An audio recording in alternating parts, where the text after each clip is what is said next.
일본 젊은이들은 갈라파고스화한 일본보다 한국에서 꿈을 이루려 한다는 일본 언론의 보도가 나와서 화제입니다.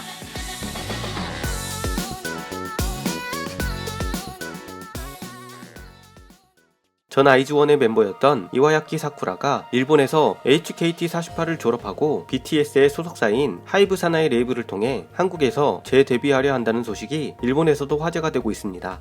일본에서도 충분히 활동할 수 있는 인기 정상의 아이돌이 한국으로 건너가 다시 데뷔하려는 것을 보며 일본 언론 니칸 겐다이는 세계를 목표로 한다면 일본보다 한국이라고 보도하고 있습니다.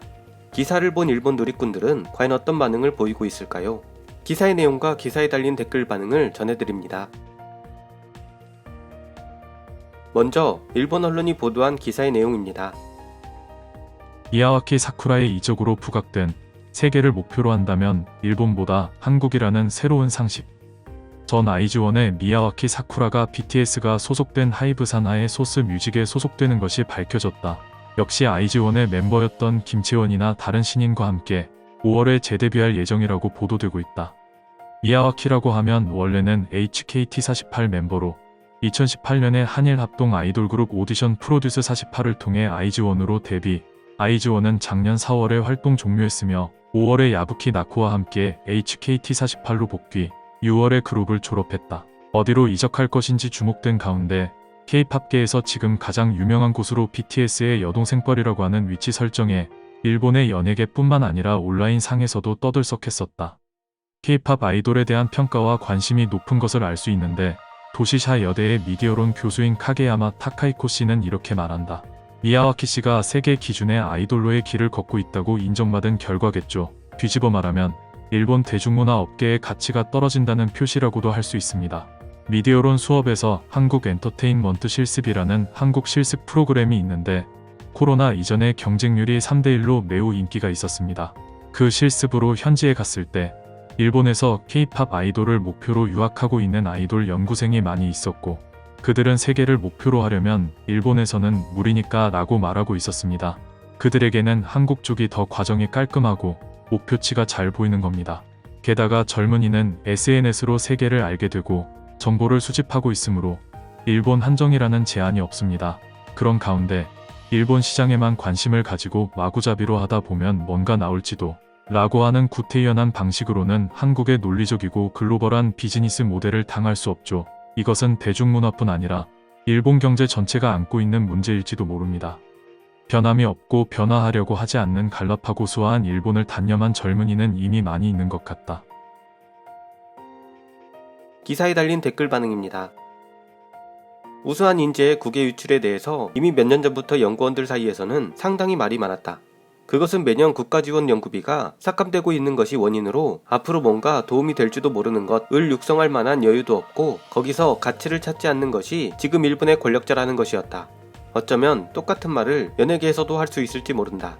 장르에 관계없이 풍부한 자금과 미래의 비전과 전략을 갖고 있고 가진 재능을 한층 더 늘려 한껏 성장시킬 수 있거나 보다 큰 커리어를 기대할 수 있는 곳을 젊은이가 목표로 하는 것은 당연한 일이라고 생각해.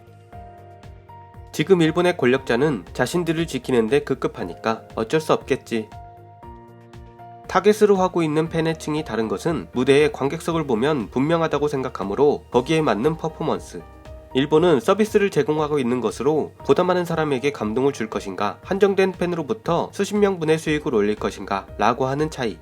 수요에 맞춘 공급이니까 일률적으로 어느 쪽이 좋다고 말할 수 없어.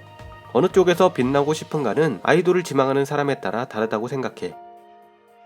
일본에서 세계를 향해 팔 수 없는 건 아니지만 베이비 메탈 정도의 강렬한 개성이 없으면 어렵다고 생각해.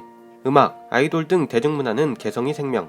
강렬한 개성과 견고한 컨셉트가 없으면 인기도 지명도도 얻을 수 없기 때문에 팔기도 어렵다. 한국에 가도 당연히 데뷔가 약속되는 것도 아니고 자신을 성장시키려는 높은 의지가 있으니까 어려운 환경에 몸을 두는 거지. 일본 대중문화의 가치가 떨어진 것도 지금 상황에서는 당연하다고 본다. 왜냐하면 여러가지의 다양화가 너무 진행되어 개인의 취미나 취향이 확립되기 쉬워졌고 관심이 있는 것만 기억하게 되어 인기는 얻어도 세간의 지명도는 얻기 어려운 세상이 되어버렸기 때문이다. 아이돌도 여러 계통이 나오고 다양화가 진행되면서 오래 지속되는 아이돌이 늘어나고 수요와 공급의 균형이 나빠졌다. 모든 것은 다양화가 초래한 사태라고. 치바미카시의 시대를 생각하면 일본을 거점으로 하면 세계로 진출하기 어려웠던 것은 사실. 그런 의미에서 새로운 상식인지는 미묘. 그렇다고 해서 현재 일본으로부터 세계를 목표로 할 수 없는 것도 아니다. 단지 목표로 하는 것뿐이라면 한국에서도 일본에서도 목표로 할 수 있다. 그렇다고 한국에 가면 무조건 세계 진출이 가능한 것도 아니다. 일본을 거점으로 한 채 해외에서 만나러 오는 팬을 늘리는 것도 전략적으로 가능할 거고, 캬리 파뮤파뮤라든가 퍼퓸 레벨이 아닌 전 세계를 상대로 예전 같으면 CD를 몇천만 장 판매, 요즘이라면 전송으로 수억 회 재생을 노린다는 의미일지도 모르지만 그것은 그 사람의 생활 스타일이나 생각에 맞는 나라에서 하면 되는 것. 게다가 혼다 히토미 씨처럼 AKB48의 센터에서 열심히 하는 것도 멋진 것. BTS는 생각처럼 세계를 제패했을지도 모르지만 그래도 그게 전부는 아니야. 일본은 세계를 상대하지 않아도 일본에서 팔리기 때문에 세계용이 부족할 뿐. 한국은 국내에 시장이 없으니 세계를 대상으로 할 수밖에 없어. 한국인이 영어를 잘하는 사람이 많고 일본인이 적은 것과 같은 이유. 미야와키 사쿠라의 경우는 아이즈원에서 활약이 있었기 때문이고, 그게 아니라면 한국행조차 없었다고 생각해. 하로프로란 일본을 거점으로 해서 외국의 팬을 늘리고 있는 것이고, 코로나 전에는 AKB의 악수회에서도 일본을 방문한 한국인을 다수 봤던 것을 분명히 기억하고 있다. 여론의 가장 나쁜 점은 인기와 지명도의 잣대로만 인정한다는 점. 그것이 조금이라도 없어지면 더 세계관은 바뀔 텐데. 개인적인 인상일 뿐이지만 지금 일본의 아이돌은 국내용이라고 해도 일반 대중용도 아니고 대부분 그룹이 아저씨 전용으로 롤나 오타쿠 전용의 컨셉이 많은 인상. 음악이나 뮤비, 의상의 스케일이 작고 메이크업도 자기 부담이라 서포트가 부족하다. 한국 아이돌은 음원, 무대, 안무, 패션, 스타일링, 메이크업 등이 세계의 트렌드를 확실히 장악한 전문가이며 젊은 층을 대상으로 한다. 일본에서는 재능이 있고 용모가 좋은 아이들은 여배우나 탤런트, 모델이 되는 인상이 강하다. 어느 쪽도 이르지 못한 일반인 레벨이지만 연예계에 들어가고 싶은 아이들이 아이돌이 되어 있는 느낌. 한국은 일본으로 치면 가수나 여배우, 모델로도 통할 아이들이 아이돌이 되고 있어. 요점은 우선순위의 차이로 일본에서의 아이돌은 연예계의 최우선이 아니기 때문에 아이돌이 최우선인 한국과 방향이 맞는 사람이 많을 것이라고 생각해요. 반대로 말하면 한국에서는 가수처럼 노래를 잘하고 여배우처럼 예쁘고 모델처럼 스타일이 좋으며 댄서처럼 춤을 추지 않으면 팔리지 않는다는 것. 일본에서는 처음부터 노래가 좋으면 얼굴을 전혀 내밀지 않아도 팔리고 스타일이 좋으면 모델, 춤을 잘 추면 댄서라는 선택지가 있는 것 같습니다. 한국은 아이돌이란 표현이 맞는지는 모르겠지만 우선 아이돌로 성공한 뒤에야 정말 자신이 하고 싶은 배우나 모델, 탤런트 같은 길을 가는 것 아닐까요? 판매 방법이 일본과 한국에서 다르고 일본 음악은 세계로 눈을 돌리지 않는다. 특히 아이돌은 일본의 경우 외모나 노력, 성장해 나가는 것이 중시되기 십상. 한국은 데뷔 때부터 완성도가 중시되어서 노래나 춤을 못 추면 말이 안 된다. 실력으로 승부하고 싶거나 글로벌로 뛰고 싶다면 한국의 창끝이 향할 수밖에 없다. 일본도 한국식을 도입해서 오디션 형식으로 실력파 그룹이 여러 그룹 데뷔하고 있지만 글로벌하기보다는 국내용이지. 이런 식의 기사는 시대에 뒤떨어진 것 같다. 세계에서 활약하는 것은 누구에게나 어디에서나 도전권이 있는 것이고 단정짓는 것은 좋지 않다고 생각합니다. 언론에 몰아가기가 무섭습니다. 한국의 훌륭한 점은 배우면서 일본에서도 할 수 있는 환경을 만드는 일을 시작했으면 한다. 거기에 기대를 걸고 싶다. 기존 아이돌을 공격하는 것은 이제 그만. 한국도 세계에서 활약이라고 해도 아이돌로서 간신히 데뷔했지만 사라져가는 그룹도 많이 있고 어둠은 있으니까. 세계란 무엇일까? 라고 생각이 들 때도 있는데 인터넷으로 해외의 노래나 영상에 접속해서 즐길 수 있는 시대에 일본은 권리가 너무 엄격하다. 지켜지는 부분도 있겠지만 잃는 것이 훨씬 많은데 언제까지 막을 것인가? 예의 바르게 지키고 있는 것은 일본인 뿐. 애초에 느슨한 한국은 무법 상태의 수면 아래에서 벌어들이는 플랫폼을 완성해 가고 있다. 앞으로 일본의 아이돌이 세계에 진출해서 기뻐하는 바탕에는 한국에 돈이 들어가는 시스템이 되어 있을 것이다. 유튜버가 부를 자랑해봤자 구글 손바닥 위인 것처럼 이제는 그것이 문제라고도 생각하지 않게 되었다. 만화나 애니메이션에 해적판도 데뷔하지 못하면서 아이돌을 팔아서 벌다니 방법이 없을 것이다. 적어도 세계를 꿈꾸는 젊은이가 보상받을 수 있었으면 한다. 비즈니스 모델이 전혀 다르니 당연한 귀결이겠지. 일본은 팬 위주의 CD 세일즈 중심에서 벗어날 수 없어. 돈을 낸 인간만이 라이브에 갈 수 있고 노래를 들을 수 있다. 라이브 영상도 밖으로 내보내는 것은 금지. 즉 새장 속의 작은 새다.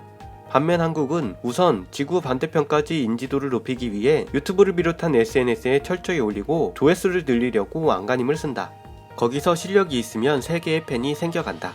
라이브도 직캠을 자꾸자꾸 올려 라이브에 갈 수 없는 세계의 반대편의 사람들도 즐길 수 있도록 한다. 물론 제한되는 라이브도 있지만 당연히 대상이 되는 시장의 분모가 다르니까 그게 몇 년만 지나면 이만큼이나 차이가 나지. 게다가 음악도 구독시대가 되어 조회수가 말을 하게 된다. 그러나 막상 내용을 들여다보면 J-팝의 음악 다양성이 폭넓다. 세계를 목표로 할 것인가, 한정된 고정팬이라도 좋다고 할 것인가다. 음악의 다양성은 K-팝이 더 대단해. 최첨단 트렌드를 항상 접목하고 있다. J-팝은 보컬로이드나 밴드는 개성이 있지만 아이돌 음악은 보수적. K-팝은 살아남는 것도 상당히 어려운 것 같습니다. 데뷔하는 그룹들도 많지만 해체하는 그룹이 많죠.